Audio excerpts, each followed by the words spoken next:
We built it with one goal in mind, that this should be a warm home, a welcoming home, a safe home, that people from all walks in life can come and partake in all of our programs, from our preschool, our synagogue, our wonderful friendship circle serving children with special needs.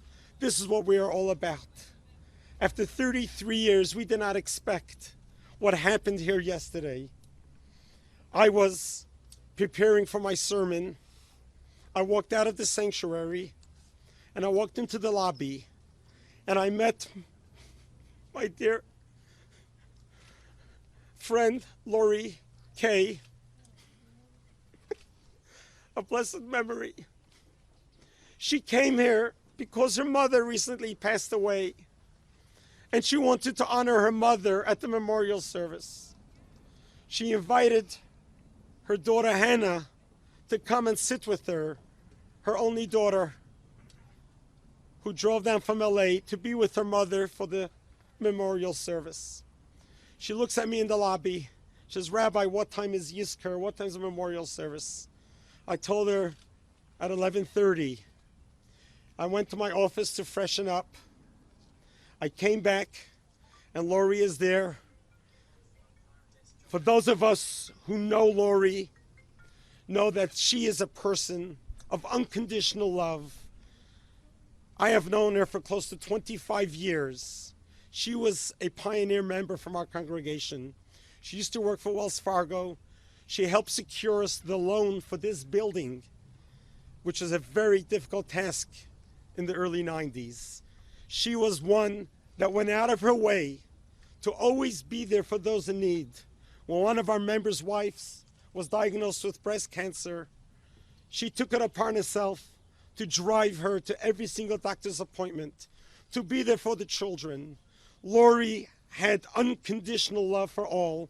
She was the most kindest, generous, great philanthropist, and a great loyal friend, which you don't find much these days. My wife and I had an amazing relationship with Howard and Lori. We were there when their only daughter was born, Hannah, and they were like brothers and sisters to us. 2 weeks ago, our youngest daughter got married. Lori and Howard flew to New York to dance with us at this wedding. And we just looked at the picture of the bride and Lori dancing together so beautifully. And here we are in the lobby on one of the holiest days of the year, the last day of Passover, smiling at each other. And I walk into the banquet hall to wash my hands. I walk 2-3 footsteps when I hear a loud bang. I thought Lori may have fell or the table tipped over in the lobby right here. I turn around and I see a sight that undescribable. Here is a young man standing with a rifle, pointing right at me. And I look at him. He had sunglasses on. I couldn't see his eyes. I couldn't see his soul. I froze. My first concern was, what's with Lori? Where did that noise come from? What's happened to Lori? And as soon as I did that, I took a look, and more shots came running right at me. And I lifted up my hands. I lost my index finger on this hand. After 4 hours of surgery yesterday, they're trying to save the index finger on the left hand. I turn around and I saw the children that were playing in the banquet hall. I ran to gather them together.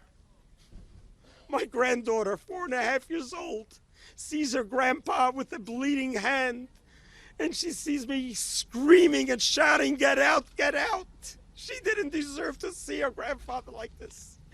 I ushered all the children out. Mr. Almog, Israeli war veteran, who's only too familiar with these types of scenes, ran into the banquet hall, gathered more children. He got a bullet in his leg, risking himself to save the children. And little Noah Dahan, who was hit by shrapnel in her leg and very close to her eye. And thank God Almog is well, and Noah has been discharged from the hospital, and they are in recovery. Miraculously, just miraculously, the gun jammed.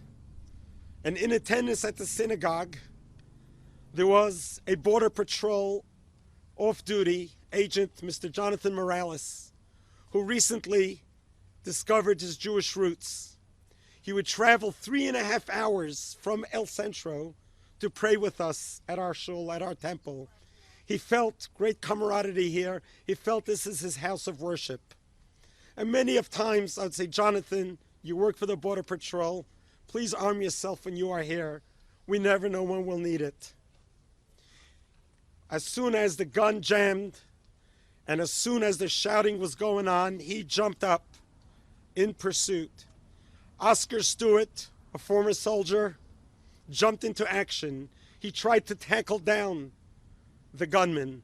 The gunman just exited, ran away, got into his car. This is all I understand from hearsay. I didn't see it. And Jonathan pursued him and was able to discharge his weapon and got the car a few times. After the shooter left, this terrorist left, I turned around to assess the situation. And I walk into the lobby and I see Lori laying on the floor unconscious. And her dear husband, Dr. Howard Kaye, who's like a brother to me, is trying to resuscitate her. And he faints and he's laying there on the floor next to his wife.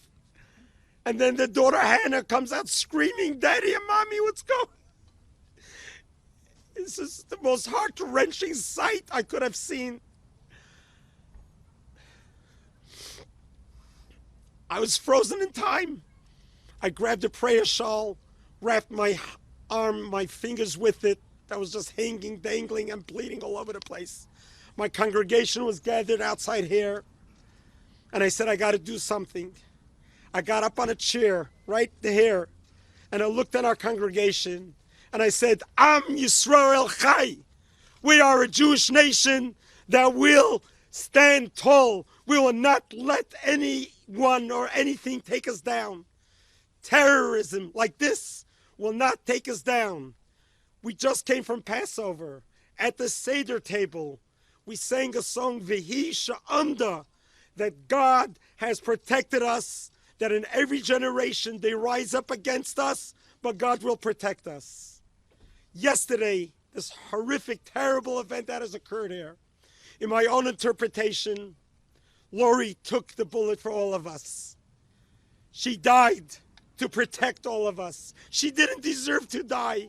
She's such a kind, sweet-hearted, just a good human being. She didn't deserve to die right in front of my eyes. I was the last one to see her and to be with her. But I do know that this is Lori. This is her legacy. And her legacy will continue. It could have been so much worse. If the sequence of events didn't happen the way it happened, it could have been a much worse massacre. But I grew up in Brooklyn, New York. The Chabad Rebbe, the Grand Lubavitcher Rebbe, was my teacher. I grew up with him, and he taught me that we need to battle darkness with light. No matter how dark the world is, we need to think of light. A little bit of light pushes away a lot of darkness. A lot of light will push away much more. And the Rebbe would say, we all need to teach everyone, no matter what religion you're from, we need to do random acts of kindness. We need to tilt the scale. There's so much darkness now in the world, but you and I have the ability to change. I will never forget yesterday.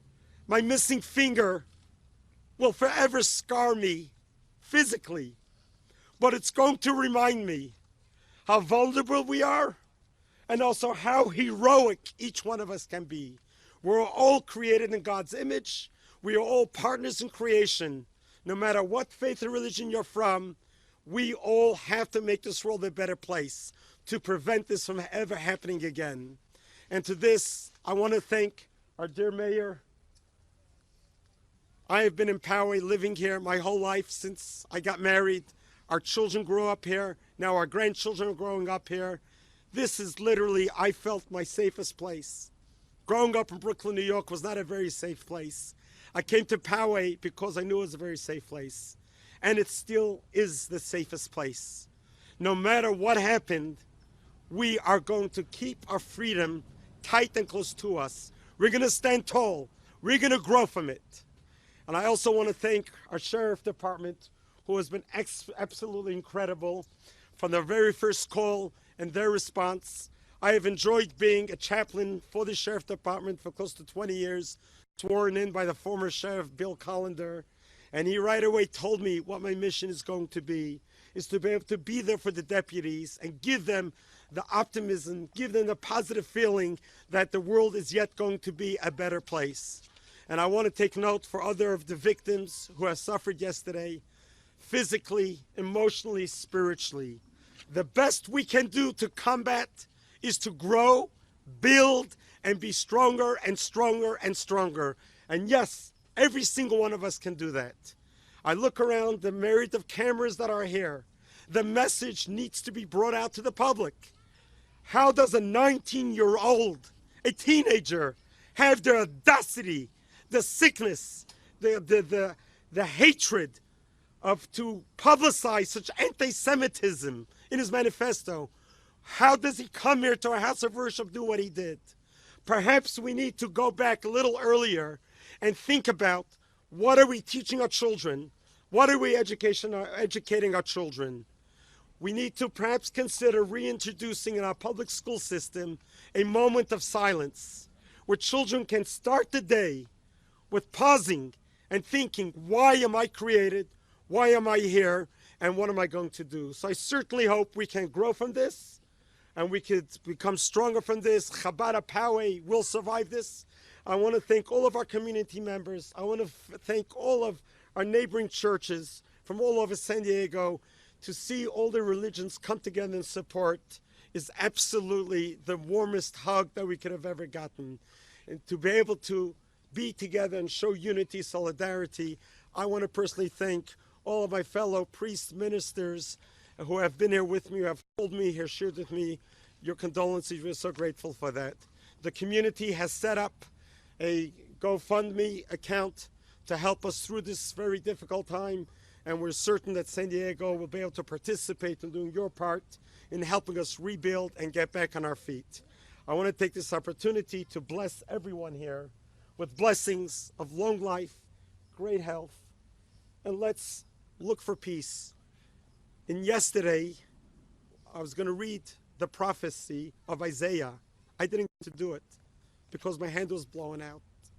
The prophecy of Isaiah was that the world is going to see better days. And it's not a prophecy of some kind of an idea. It's reality. We pray for it to happen. And one good deed at a time will make that happen.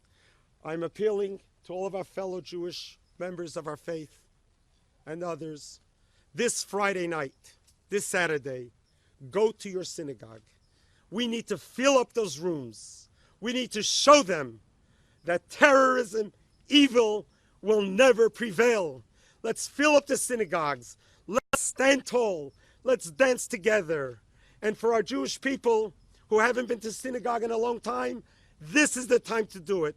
This is a personal request for myself as a rabbi, asking you, come to synagogue this weekend just to show solidarity. And God will inspire you and bless you, that we should all be blessed with greater and better times. We should no longer have to have such press conferences, but only greater and better times for all mankind should happen speedily in our days. Amen. Amen. Rabbi, can I ask you? As I was in my house, I received a personal phone call from our President Donald Trump. I was amazed to answer the phone and say the Secretary of the White House is calling. And he spent close to 10-15 minutes with me on the phone. And it's the first time I've ever spoken to a President of the United States of America. He shared with me condolences on behalf of the United States of America.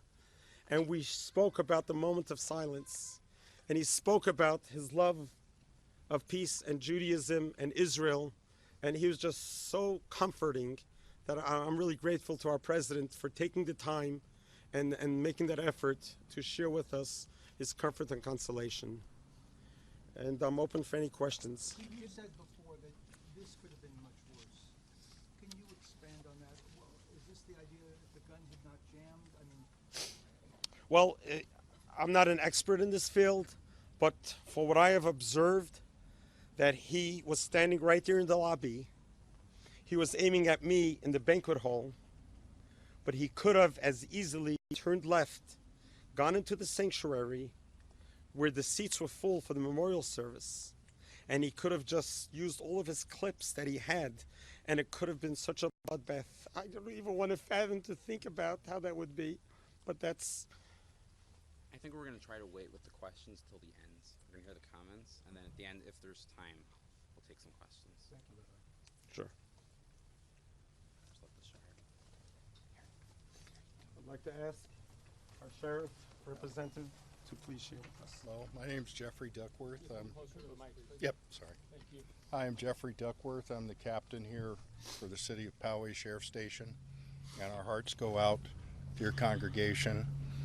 We will be conducting extra patrols in around not only the synagogue, but all of the religious establishments in our city, and be reaching out to all of our people in the city and assuring them that we're here for them.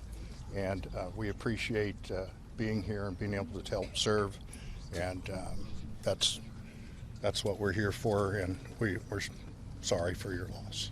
Thank you. Thank you. Has the gunman been charged? I'm not going to talk about anything going on right now. The Sheriff's Department Homicide Unit is in charge of the investigation, and any press releases that they send out, we'll let them do that. Okay? Would you be able to, we can't live in fear. That's what you want people to know. Absolutely. Absolutely. Rabbi, you came face to face with the shooter. Did he say something to you? Did you say something to him when he entered the One church? second, I'm going to ask our mayor. Just please hold your question. Our mayor, please.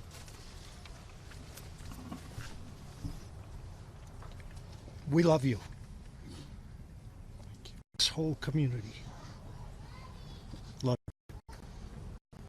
We'll be there with you.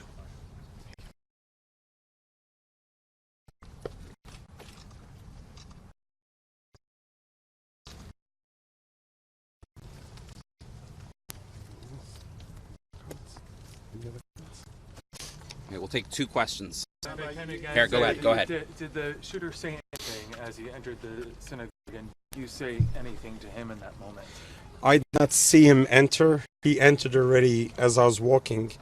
But when I turned around after the first shot, I didn't hear him say anything. Rabbi, and What was that? the understanding is that your congregation is trained to scenarios. Is that true?